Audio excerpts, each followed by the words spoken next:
despite, or maybe because of, the sort of homoerotic tensions in Top Gun, I decided that I want to not just be in the skies, I want to be a Navy pilot. So I'm 13 years old, I'm just starting high school, and I start to do all the things that I need to do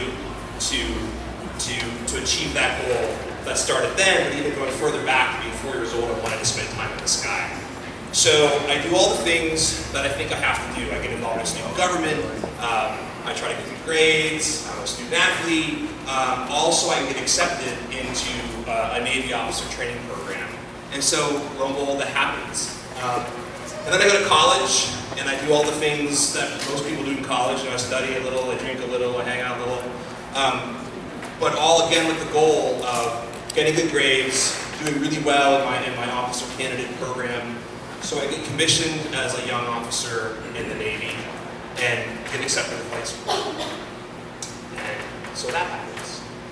Now I'm 22 years old, and on my 22nd birthday, I fly my first flight in a naval aircraft, my first training flight, and I'm on my way. Finally, after this journey that started when I was 4 years old, I'm in the skies. And I spent the next 10 years basically doing that. Helicopter pilot in the Navy, flying off aircraft carriers, sort of living inside the Discovery Channel documentary in a lot of ways. And flying all over the world, plenty of time in some hot, dry, dangerous places. Was lucky enough never to get shot at. And it's great. I mean, you know, I'm in my mid to late 20s, and I'm doing what I always thought that I wanted to do from way back when I first stepped into that museum on the National Mall in Washington, D.C. And then I turned 30, and by this time I'm married to my lovely wife, Rebecca. We have a kid. Everybody likes her better than me. It's because she prescribes most of you guys drugs. And I decide that I'm going to get out of the Navy. And long story short, I was totally lost. Because this thing that literally since I was 4 years old, I'm thinking about doing, preparing to do, and then actually doing, which has a pretty high amount of prestige, right? People think Navy pilots are generally pretty cool. And I'm totally lost. And the entire backbone of my existence, basically, I voluntarily ripped out. And I didn't know what to do. And I was, I started drinking too much, and I started just doing a lot of stupid and unhealthy things. I luckily had a physician wife who was trying really hard to kind of keep me on the straight and narrow, was incredibly patient with me. And it wasn't until I moved to Santa Cruz after a couple of years of sort of being lost in this sort of wasteland of government consulting and business and jobs that weren't particularly rewarding or weren't particularly exciting. I moved to Santa Cruz literally on a whim. My wife gets a job here, she doesn't want to move to Santa Cruz, I'm like, great, I'm out of here. And literally the first time I ever set foot in the town was when I'm driving the moving van up Highway 1 from Watsonville with all our earthly possessions in it. And I guess this is where I live now.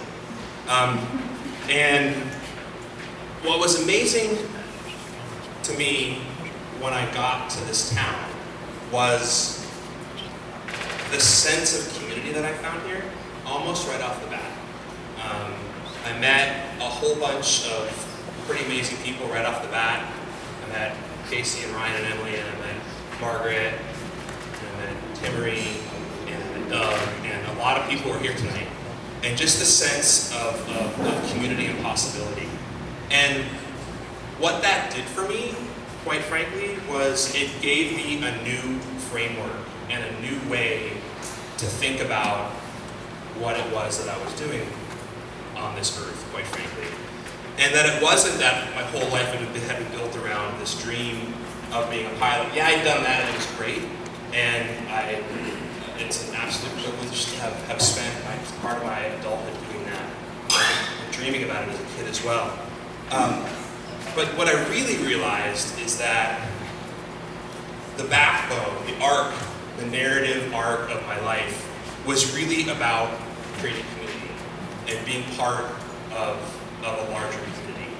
And it wasn't until I got here and saw what kind of town this is, and what kind of people are here, and what kind of energy they have, and what kind of aspirations they have, and what kind of optimism they have, and really how they are a group of people who really want to be working collaboratively with each other to make a better town, a better life, and a better future.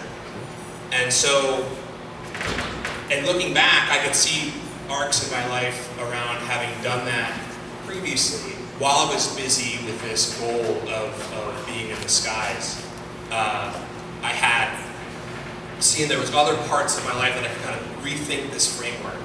And so Santa Cruz, in a lot of ways, kind of saved my life. In the sense that it to the point where I was so lost and so disoriented that it wasn't until I came here, again on a whim. I don't believe in fate or God or the universe acting in the world, but here we were. And so thinking about how we create community, how we work together, I built a company now around this. When we talk about NextSpace, we don't talk about renting office space. We don't talk about renting desks or cubicles. We talk about selling membership in a collaborative community. That's our stock and trade. That's our product. And what's great about what we do at NextSpace is that we let our members, we let our customers help us create our product.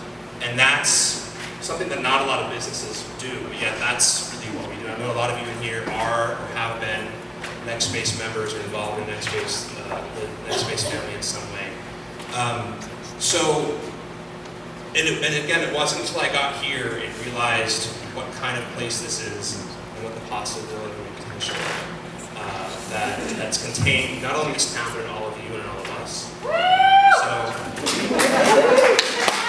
So I guess really what I want to say is to all of you, some of you really specifically, and certainly to the town in general, is thanks for giving me a new purpose. You know, thanks for helping me see that there was more to my life and my framework and my reason for existence, quite frankly, than what I kind of always thought it was. Thanks for helping me get regrounded. Thanks for letting me be part of this community, be a voice in this community, and thanks for saving my life.